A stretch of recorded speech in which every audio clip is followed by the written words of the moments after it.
यहाँ पे आगे पर हिंदू आ सकता है, उसके अलावा कोई नहीं आ सकता बाहर। गंगा जो है, गंगा किसी एक धर्म की नदी नहीं है। गंगा इस देश की नदी है। जैसे जमुना है, सरस्वती है, कृष्णा है, गोदावरी है, जितनी नदियां हैं सब इस देश की हैं और देश की धरोहर है। और देश के प्रत्येक नागरिक को यह अधिकार है, वो जिस नदी में चाहे उस नदी पे जाकर वो फोटो खिंचा सकता है, वह सैलानी बनकर जा सकता है, वहाँ घूम सकता है। गंगा के पानी से वजू करके मुसलमान नमाज नहीं पढ़ते थे क्या? जिस देश के अंदर जमा मस्जिद है, गोल्डन टेम्पल है और दूसरी जगह है, दूसरे धर्मों के अन्य धर्मों के धार्मिक स्थल हैं, वहां तमाम नागरिक जाते हैं। आपने देखा ना, मंदिरों में दलितों को कौन नहीं जाने देता? यही तो मानसिकता है, यही नहीं जाने देती। मुसलमान तो मंदिर में थोड़ी जा रहा है। देश के हर एक संसाधन पर जितना अधिकार हिंदू का है उतना ही मुसलमान का है, उतना ही दूसरी कम्युनिटी का, और उसका भी है जो नास्तिक है और किसी भगवान में, किसी ईश्वर में उसको विश्वास नहीं है, उसका भी अधिकार उतना ही है जो भारत का नागरिक है, क्योंकि ये संपदा भारत के लोगों की है। उत्तराखंड के उत्तरकाशी में कथित लव जिहाद के विवाद के बाद एक नया वीडियो हरिद्वार का सामने आया। हरिद्वार का वो वीडियो जिसमें देखा जा सकता है कि एक मुस्लिम परिवार को वहां से धक्के मारकर निकाला जा रहा है। ये कहा जा रहा है कि यहाँ पर हिंदुओं के अलावा कोई नहीं आ सकता। काफ़ी ज़्यादा वीडियो ये वायरल है। इस पर बात करने के लिए हमारे साथ वरिष्ठ पत्रकार वसीम अकरम त्यागी हैं। जानेंगे इनसे कि आखिर माहौल किस तरफ जा रहा है। वसीम जी, आपने वीडियो देख ही लिया होगा और इस वीडियो पर काफ़ी चर्चा हो रही है और अफसोसजनक बात यह है कि बहुत सारे लोग इसके समर्थन में भी हैं। वो इसको मक्का से रिलेट करके देख रहे हैं, इसको दिखा रहे हैं कि ये सिर्फ हिंदुओं का धार्मिक स्थल है तो वहाँ पर मुसलमानों का क्या काम है। कैसे देखते हैं इस वीडियो को? देखिए, वो वीडियो जो है वो गंगा का है और गंगा जो है, गंगा किसी एक धर्म की नदी नहीं है। गंगा इस देश की नदी है। उसी तरह जिस तरह से दूसरी नदियां इस देश की हैं, जैसे जमुना है, सरस्वती है, कृष्णा है, गोदावरी है, जितनी नदियां हैं सब इस देश की हैं और देश की धरोहर है। और देश के प्रत्येक नागरिक को यह अधिकार है, वो जिस नदी में चाहे उस नदी पे जाकर वो फोटो खिंचा सकता है, वह सैलानी बनकर जा सकता है, वहाँ घूम सकता है। उसकी और जो हिंदू धर्म में है कि वो गंगा को माँ कहते हैं, नदी को माँ कहते हैं, गंगा नदी को, उसकी पूजा करते हैं। गंगा स्नान का मेला एक लगता है, काफ़ी वो प्राचीन मेला लगता हुआ आया है। लेकिन उस पर सांप्रदायिक तत्वों का इस तरह से जो फ्रिंज एलिमेंट हैं, जिन्हें फ्रिंज एलिमेंट कुछ सरकार कहती है, इन फ्रिंज एलिमेंट का ये अधिकार किसने दे दिया कि वो अपने यहाँ गंगा पर ये बोर्ड लगाएं कि वो एक धर्म विशेष की है और दूसरे धर्म के लोगों को यहाँ पर आने की कोई ज़रूरत नहीं है? क्या इस गंगा के पानी से वजू करके मुसलमान नमाज नहीं पढ़ते थे? क्या दूसरी नदियाँ हैं उनके पानी से वजू करके मुसलमान नमाज नहीं पढ़ते? जब पानी की व्यवस्था नहीं होती, पानी नहीं होता है, तो बहते हुए पानी में वजू करके नमाज पढ़ ली जाती है इसी पानी से। क्या इस गंगा का पानी जो है क्या सिर्फ हिंदुओं की फसल को सैराब करता है, मुसलमानों की फसल को सैराब नहीं करता, या दूसरे धर्म जो हैं उनको सैराब नहीं करता? तो ये कौन लोग हैं? ये तो सरकार के सत्ता संरक्षण में पलने वाले वो फ्रिंज एलिमेंट हैं जो हर चीज को धर्म से जोड़ना चाहते हैं। और इसमें मक्का मदीने का जिक्र कहां से आ गया? क्या जिस देश के अंदर जमा मस्जिद है, गोल्डन टेम्पल है और दूसरी जगह है, दूसरे धर्मों के अन्य धर्मों के धार्मिक स्थल हैं, वहां तमाम नागरिक जाते हैं। कोई फोटो खिंचाने के लिए जाता है, कोई सैलानी बन के जाता है, कोई रिसर्च करने के लिए जाता है। तो ये कौन होते हैं ये कहने वाले कि ये धर्म ये सिर्फ हिंदू धर्म की है? हिंदू धर्म की है तो अब बताइए फिर क्या किया आप लोगों ने गंगा को साफ करने के लिए? पर जैसे ये जो जगह, जिस जगह से ये वीडियो, ऐसे तो गंगा बहुत दूर तक और बहुत शुरुआत से बह रही है, लेकिन जहाँ का ये वीडियो है वो हरिद्वार है, हर की पेड़ी। अब ये वहाँ क्योंकि धार्मिक मान्यता है उस जगह की अलग, हिंदू धर्म के हिसाब से, तो ये कहा जा रहा है कि यहाँ पर मुसलमानों का क्या काम है। कई सारे ट्वीट मैं यहाँ पर दर्शकों के लिए लगाऊंगा। ये कह रहे हैं कि हिंदू जाग रहा है, इसीलिए हिंदू भगा रहा है। हिंदू जाग नहीं रहा है। जो अपने आप को कह रहे हैं कि हिंदू जाग रहा है, वो उस हिंदू की नींद का फायदा उठा रहे हैं जो सामाजिक सद्भाव में, सांप्रदायिक सद्भाव में विश्वास रखता है। एक इस देश की जो विभिन्न संस्कृतियां हैं उसकी एकता में विश्वास रखता है, और इसकी अनेकता में जो एकता है, जो भारत को एकजुट करके रखती है, उसमें विश्वास रखता है। वो हिंदू अभी सो रहा है या उसका ध्यान इस ओर नहीं है, या तो वो चुप है। तो उसकी गफलत का फायदा ये लोग उठा रहे हैं। ये जो फ्रिंज एलिमेंट है जो गले में भगवा गमछा डाला और पहुंच गए कहीं भी संस्कृति की रक्षा करने के नाम पर। तुम्हें किसने अथॉराइज किया है? किसने अधिकार दे दिया आपको कि भाई आप वहां जाइए और लोगों के बीच में जाकर के दरारें पैदा कीजिए? अगर कोई आ रहा है दूसरे धर्म का तो आप ये तो कह सकते हैं, मान लिया कोई गंदगी कर रहा है वहां पर, कोई गंदगी फैला रहा है वहां पर, कोई अतिक्रमण वहां पे कोई हो रहा है, तो उसे तो आप टोक सकते हैं, रोक सकते हैं।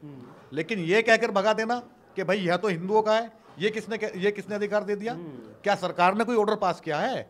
क्या आपके धार्मिक स्थल से कोई ऑर्डर पास आया निकल कर जो चारों शंकराचार्य हैं, क्या उन्होंने कोई एक ऐसा नियम बनाया है कि यहाँ पर सिर्फ हिंदू रहेंगे, हिंदू आएंगे, इस हर की पौड़ी पर यहाँ कोई दूसरे धर्म के लोग नहीं आ सकते?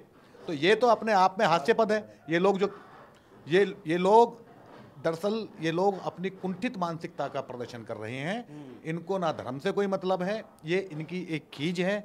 ये रात और दिन व्हाट्सएप विश्वविद्यालय जो विश्वविद्यालय है, जहर का भी जो यूनिवर्सिटी है, वहाँ से मैसेज लेकर के आते हैं, वहाँ से डिलीवर मैसेज होता है इनको कि आज हमको ये करना है, और जा करके ये सब करते हैं। ये इतना बड़ा देश है। पर ये बताइए, क्या लग रहा है इस वीडियो के सामने आने के बाद वो लोग जो नहीं चाहते कि इस तरीके का कोई विवाद हो, वो खड़े होंगे, या इन लोगों पर कार्रवाई होगी और ऐसी कार्रवाई जो नज़ीर बने कि हाँ आगे से कोई इस तरह किसी भी देश के नागरिक में बिना भेदभाव के वहाँ पर सामान्य तरीके से देखे, भेदभाव नहीं दिखाए धर्म के आधार पर? कार्रवाई होगी इसकी तो गारंटी कोई नहीं ले सकता, क्योंकि जो सरकार है उसी के संरक्षण में ये लोग पल रहे हैं। फ्रिंज एलिमेंट है, सरकार खुद कहती है कि फ्रिंज एलिमेंट है, लेकिन कार्रवाई इन पर नहीं करती है। अब दूसरा पहला सवाल जो आपने किया था कि वो लोग क्या कुछ कहेंगे, वो अब नहीं कहेंगे तो 2 साल बाद कहेंगे, कल को वो उन्हें ही भगाएंगे निकाल करके। आपने देखा ना, मंदिरों में दलितों को कौन नहीं जाने देता? यही तो मानसिकता है, यही नहीं जाने देती। मुसलमान तो मंदिर में थोड़ी जा रहा है, वो तो देखने गया था। अभी गंगा है यहाँ पर, गंगा बह रही है, सबकी नदी है, सबके पानी सबके खेतों को सैराब करती है। कोई इसे माँ मान के पूछता है, कोई इससे अपनी फसल को अच्छी सिंचाई करता है, तो वहाँ तो लोग जाते हैं।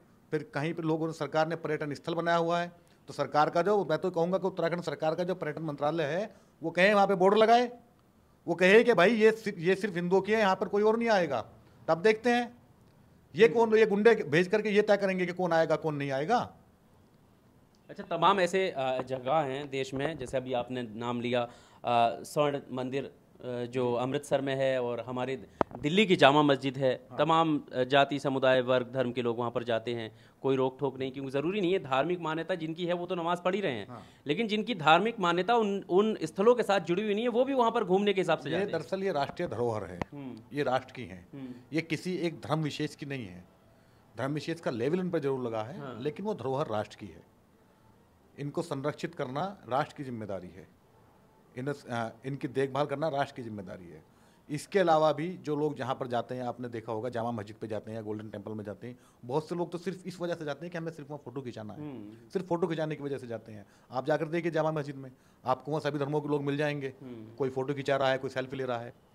तो ये तो राष्ट्र की संपत्ति है। दूसरा जो कहा जा रहा है कि वो हर की पौड़ी थी वहाँ पर हरिद्वार में, जहाँ से उन्हें भगाया गया है, तो भाई हर की पौड़ी थी, तो वहाँ से तुम्हें भगाने का ठेका किसने दे दिया?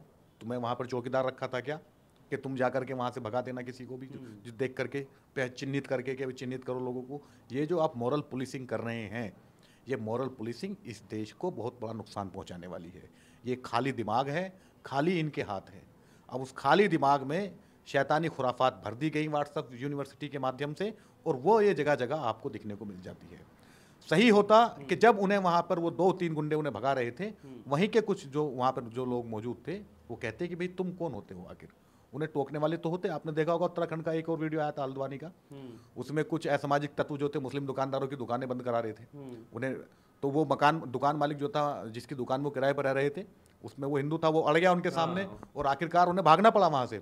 तो ये तो डरपोक लोग हैं, इनका मुकाबला करने वाला तो कोई हो, बशर्ते वो उसी समाज से आए कि हम के इस समाज का प्रतिनिधित्व हम करते हैं, ये गुंडे नहीं करते। वो आकर ये कहे तो ये इनके हौसले अपना पस्त हो जाएंगे। वो खामोश रहता है कि हमें क्या पड़ी है, ये तो आखिर में नुकसान उसी को उठाना है। क्या किसी आपको लगता है कि इस तरह के जो मामला सामने आते हैं, किसी षड्यंत्र के तहत ये सब कुछ होता है? ये पूरा एक नैरेटिव सेट करने की कोशिश की जा रही है। जो जगह जगह आपने देखा होगा, ये जो संगठन बना दिए हैं धर्म की रक्षा के नाम पर, ये इस देश का जो सोचने समझने की जो शक्ति है नौजवानों की, उसको ये तहस नहस करके उसके हाथ में धर्म का अफीम उसको चटा दी गई है। उसे लगता है कि यहाँ से वो मुसलमानों को भगाकर इस देश को समृद्ध बनाएंगे। तो अब सवाल ये है कि जब इस देश में मुसलमान नहीं थे तो तब भी यहाँ पर लड़ाइयाँ थी, तब यहाँ पर मनुवाद नहीं था क्या? जब महाभारत हुआ तब तो मुसलमान नहीं थे, तब कौन लोग थे? तो ये सोचने समझने की उनकी जो शक्ति है, विवेकहीन उनको बना दिया गया है और उन्हें ये ख्वाब दिखाया गया है कि मुसलमान भागेंगे। तो भागना तो संभव नहीं है, नहीं भागेंगे, कोई नहीं भागने वाला कहीं से। ना हिंदू कहीं जा रहे हैं, ना मुसलमान कहीं जा रहे। कोई अपनी मर्जी से कहीं चला जाए वो बात अलग है, बाकी किसी के भगाने से खदेड़ने से तो जाने वाले नहीं है। इस देश के हर एक संसाधन पर जितना अधिकार हिंदू का है उतना ही मुसलमान का है, उतना ही दूसरी कम्युनिटी का, और उसका भी है जो नास्तिक है और किसी भगवान में, किसी ईश्वर में उसको विश्वास नहीं है, उसका भी अधिकार उतना ही है जो भारत का नागरिक है, क्योंकि ये संपदा भारत के लोगों की है, भारत के लोगों की ये संपदा है, भारत के लोगों की ये धरोहर है, और उन पर अधिकार भी उन्हीं का है। चलिए, बहुत शुक्रिया हमारे साथ बात करने के लिए। तो जिस तरह का जो वीडियो है और जो घटना है बेहद ही शर्मनाक है, और उम्मीद करेंगे कि ऐसे लोगों पर कार्रवाई होनी चाहिए, और इस तरह की किसी भी तरह की जो गतिविधि जो लोग इसमें इन्वॉल्व हैं उन पर सख्ती से एक्शन होना चाहिए, ताकि आगे इस तरह की कोई वीडियो सामने नहीं आए। इस इंटरव्यू को लेकर आपका क्या कुछ कहना है, कमेंट बॉक्स में आकर अपनी राय ज़रूर दीजिएगा। शुक्रिया। Subscribe now and press the bell icon. Never miss an update.